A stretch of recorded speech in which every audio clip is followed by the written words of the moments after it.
ये सिलसिला तब शुरू हुआ जब एक नौजवान पुराने ज़माने के कैमरे को अपनी गर्दन पर लटकाए पार्क में घूम रहा था।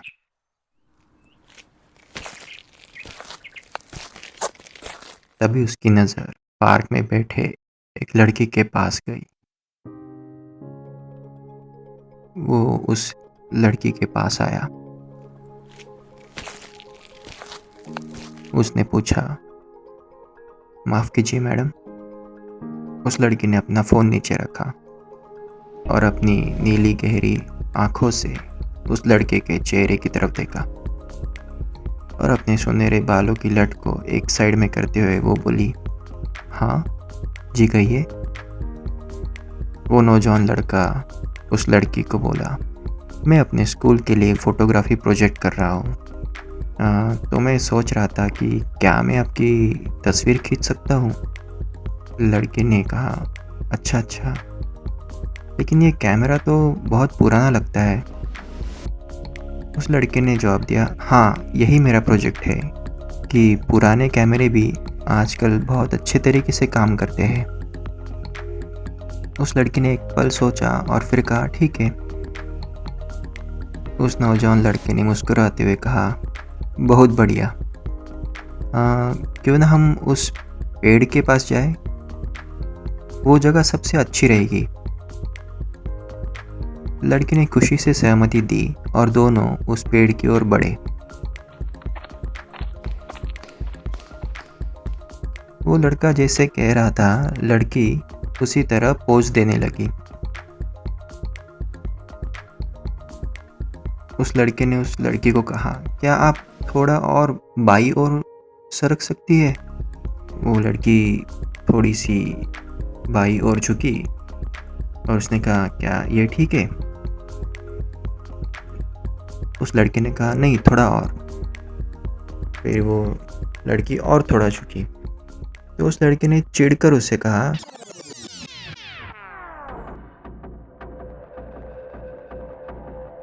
कि तुम्हें नहीं झुकना है, तुम्हें सिर्फ अपना सिर बाईं ओर निकालना है ताकि फोटो में ऐसा दिख सके कि आप पेड़ के पीछे छुपकर मुझे देख रही हो। उस लड़के ने थोड़ा सा डर के साथ कहा कि हाँ ठीक है, मैं करती हूँ।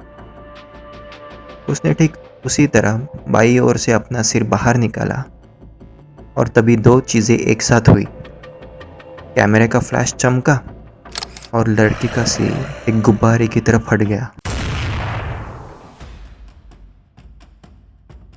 मैं ये सब दूर से देख रहा था। जैसे ही उस लड़की का सिर फट गया, तुरंत ही दुनिया की सारी आवाज़ें जैसे धीमी हो गई। मेरे कानों में मेरे ही दिल की धड़कन गूंजने लगी। लड़की का शरीर तड़पते हुए घास पर गिर गया और उसकी गर्दन से खून का फव्वारा बहने लगा। आसपास के लोग, छोटे बच्चे ये देखकर चिल्लाने लगे और मैंने तुरंत मेरे कपकपाते हुए हाथों से मेरा मोबाइल निकाला और उसमें पुलिस का नंबर डायल किया।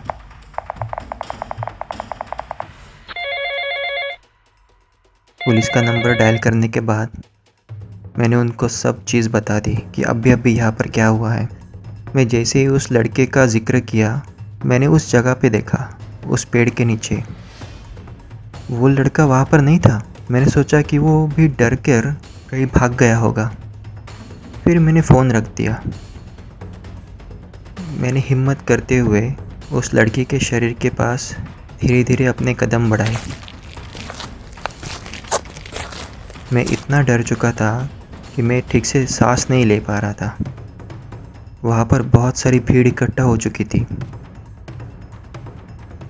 मेरे हाथ पैर ठंडे और सुन्न हो रहे थे। जब मैंने उस लड़की का शरीर देखा, तब तो मुझे चक्कर आने लगे। मेरे आजू बाजू की पूरी दुनिया ही घूम रही थी और तभी ज़मीन से मेरी नाक टकराई, जिससे मुझे एक दर्दनाक चोट लगी। मेरी आंखें धुंधली होने लगी और फिर सब काला हो गया। जब मुझे होश आया तो मैंने पाया कि मैं एक हॉस्पिटल में हूँ और गार्डन में 2 लड़के थे जो मुझे हॉस्पिटल लेकर आए। उन्होंने मुझे कहा कि आपने उस लड़की का शरीर जब देखा तब आप बेहोश हो गए। मैंने कहा कि उस लड़की का शरीर, उन लड़कों ने कहा कि उसे तो पहले ही एम्बुलेंस में ले जाया चुका था। हालांकि अभी भी उस जगह बहुत सारा खून गिरा हुआ है। तभी एक नर्स दौड़कर मेरे पास आई। उसने मुझे चेक किया। मैंने उससे पूछा कि क्या हुआ था। उसने कहा कि मुझे पैनिक अटैक आया था और मैं बेहोश हो गया। तुरंत उस नर्स के पीछे पीछे पुलिस भी आई। उन्होंने मेरा बयान लिया और मुझे घर भेज दिया। मैंने उन 2 लड़कों का शुक्रिया अदा किया। मैं अभी भी सदमे में सुन्न था। 2 दिन बाद जब मैं न्यूज़पेपर पढ़ रहा था तो इसी घटना की न्यूज़ उसमें आई थी। वहाँ पर लिखा हुआ था कि किसी ने गुब्बारे फोड़ने की बंदूक से निशाना साधा था, लेकिन वो गुब्बारों से चूक गया और उस लड़की के सिर को आके लगा और इसीलिए उस लड़की की सिर फटने से मौत हो गई। ये पढ़कर मुझे बहुत ज़्यादा गुस्सा आया। फिर 1 हफ्ते बाद मैंने उसी युवक को फिर से देखा। उसने वही कपड़े पहने थे जो उस दिन वो गार्डन में पहन कर आया था और उसके गले में वही पुराने ज़माने का कैमरा लटका हुआ था। मैं एक रोड के पास चाय के टपरी से उसे देख रहा था, जहाँ वो सामने वाले होटल में जाकर बैठा। वहाँ एक बुज़ुर्ग जोड़ा बैठा हुआ था, पर पता नहीं क्यों उस लड़के को उन्हीं के टेबल पे जाके बैठना था। उस लड़के ने मुस्कुराते हुए उन दोनों को रिक्वेस्ट की कि क्या आप दूसरी टेबल पर जाके बैठ सकते हैं। उस बुज़ुर्ग महिला ने नकार दिया कि हम पहले से यहाँ बैठे हैं। फिर उसने एक बार फिर विनम्रता से उन्हें पूछा कि मैं एक मकसद से यहाँ आया हूँ। मुझे आपकी कुछ सुंदर तस्वीरें लेनी है। मैं एक फ़ोटोग्राफ़ी स्कूल का स्टूडेंट हूँ और मैं एक प्रोजेक्ट कर रहा हूँ। ये सुनकर वो बुज़ुर्ग महिला मुस्कुराने लगी और फिर वो दोनों उठकर थोड़े दूर वाले टेबल पर जाकर बैठे। उस लड़के ने उन बुज़ुर्ग जोड़े को कहा कि आपको बस आप जैसे नेचुरली बात करते हैं वैसे ही आपको बात करती रहनी है और मैं बस आपके यहाँ से फ़ोटो खींचूँगा। तो उस पर वो दोनों मान गए।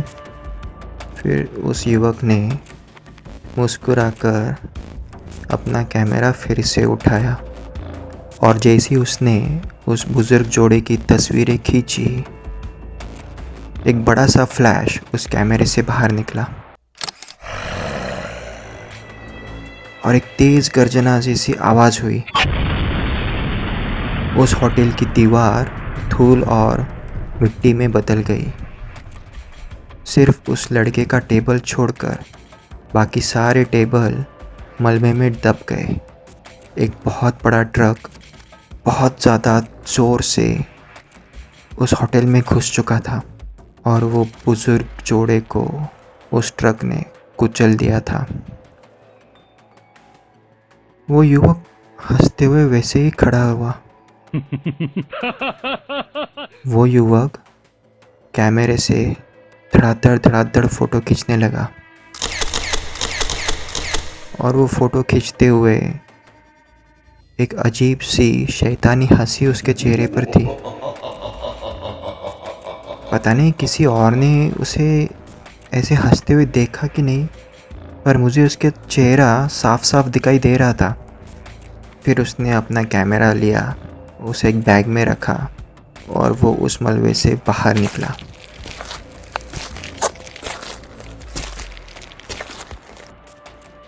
वहाँ पर भीड़ जमा हो चुकी थी।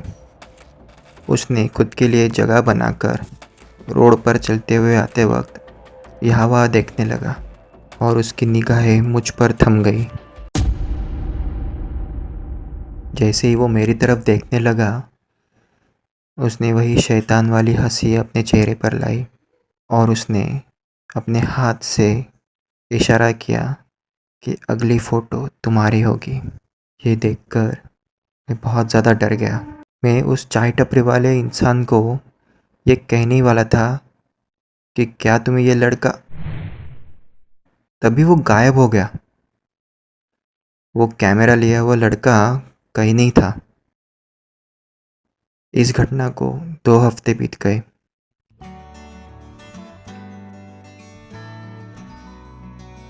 मैं मेरी छोटी बेटी और मेरी बीवी के साथ होटल में आया। ये हमारा पारिवारिक समय था। मैं बहुत खुश था, लेकिन मेरी बीवी थोड़ी सी चिंतित नज़र आ रही थी। मैंने उससे कई बार पूछा कि क्या हुआ, तो उसने कुछ बताने से इनकार कर दिया।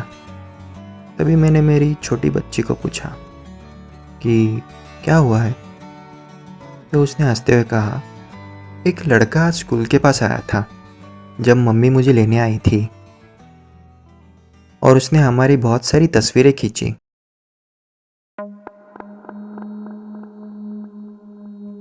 उसने कहा कि वो एक फोटोग्राफी स्कूल का स्टूडेंट है और वो माँ और बेटी की तस्वीरें खींचना चाहता है उसके प्रोजेक्ट के लिए। मम्मी ने तो पहले उसे मना कर दिया, फिर वो बहुत ज़्यादा रिक्वेस्ट करने लगा। उसने उसकी बहन की भी फ़ोटो दिखाई हमें और उसके नाना नानी की भी फ़ोटो दिखाई। उसने कहा कि वो एक पारिवारिक प्रोजेक्ट कर रहा है। तो बहुत देर के बाद मम्मी ने उसे हाँ कह दिया। उसने हमारी फ़ोटो खींची, पर जब मम्मी ने उसे कहा कि क्या हम देख सकते हैं कि हमारी फ़ोटो कैसी आई है, तो वो गुस्से से आग बबूला हो गया। उसका कैमरा बहुत पुराने ज़माने का था और बहुत बड़ा भी था। फिर उसने तुरंत अपने आप को शांत किया और उसने कहा कि वो आपका दोस्त है। वो हमारी दोनों की फ़ोटो तभी दिखाएगा जब वो आपकी फ़ोटो खींचेगा। उसने कहा है कि आप उसे कल मिलना। वो आपके ऑफिस के पास जो गार्डन है ना, वहाँ पे, या फिर वो हमें हमारी फ़ोटो कभी नहीं दिखाएगा। मैं समझ चुका था कि वो अब मेरे पीछे लगा है। ये एक तरीके की धमकी ही थी कि अगर मैंने उसका कहना नहीं माना तो वो मेरे परिवार के साथ कुछ बहुत बुरा कर देगा। मेरी आंखें भर आई।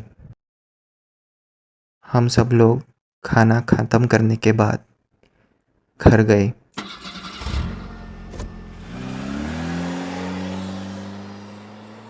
उस रात मैं सो नहीं पाया। वो पूरी रात मैंने मेरी छोटी बेटी और मेरी बीवी को गले लगाकर मैं बिस्तर पर लेटा रहा। फिर सुबह सुबह उठकर मैंने अपने माँ बापूजी को फ़ोन किया। उनसे उनकी खुशहाली पूछी और मेरी बेटी और मेरी बीवी का हमेशा ख्याल रखने के लिए उनसे विनती की। उन्होंने पूछा कि आज तुम ऐसे क्यों बड़बड़ा रहे हो। मैंने बस फ़ोन रख दिया। फिर मेरी बेटी खिलते हुए मेरे पास आई और उसने मुझे याद दिलाया कि पापा, वो आपका दोस्त, वो फ़ोटो खींचने वाला, उससे आप मिलने जा रहे हो ना आज। मैंने कहा हाँ। तो जल्दी जाना, अभी वो आपकी राह देख रहा होगा गार्डन में। हमें हमारी फ़ोटो भी तो देखनी है। मैंने उन दोनों को अपने गले से लगाया और मैं निकल पड़ा।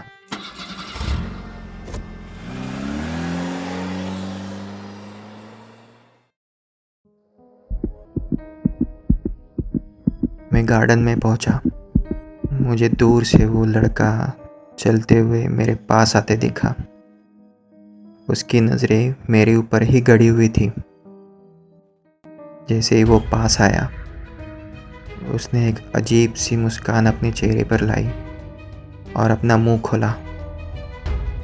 तभी मैंने देखा कि उसके बहुत सारे नुकीले दांत बाहर आ चुके थे। उसने उसके लटकाया हुआ कैमरा अपने हाथ में पकड़ा। उसकी आंखें इंसानी आंखों में से बदलकर एक सांप की आंखों जैसी हो गई थी। फिर उसने मुझे कहा, मैं एक पारिवारिक प्रोजेक्ट कर रहा हूँ। मैं फोटोग्राफी स्कूल का स्टूडेंट हूँ।